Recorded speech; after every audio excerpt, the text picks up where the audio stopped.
Yaani hata naona ukitoa kibomu nashindwa. Umeona? Basi nikamwomba Mungu huyu mwalimu akakae mbele.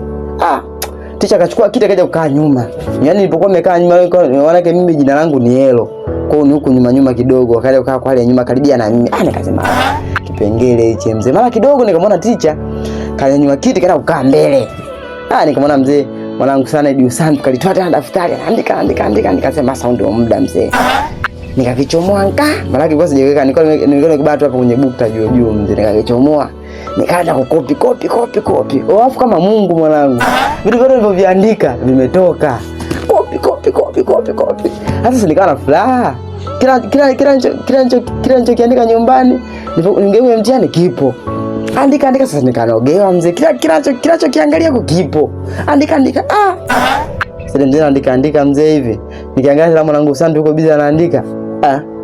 Sasa nimekuwa niko busy hivi nimeinama hivi mzee naandika na mali. Sasa nikirudishia kile kinandii mkono kwa sababu ndio nilikuwa nishamazia nasema au mtihani huu mzee lazima ni wa kwanza wa pili kwenye mtihani. Nakumbuka somo lenyewe ilikuwa jogi hivi. Ilikuwa jogi kama sio jogi, ilikuwa jogi. Sasa nimeinama zangu mzee naandika hivi. Sasa nipigwa bega. Sasa nipigwa bega mzee. Kwanza sijageuka moja kwa moja nikatulia kwanza. Atakuwa nani huyu? Akigeuka hivi mzee nakuta ticha mzee ananiangalia anambia, endelea kuandika. Nasema itaisha kwa jao hii mzee oya.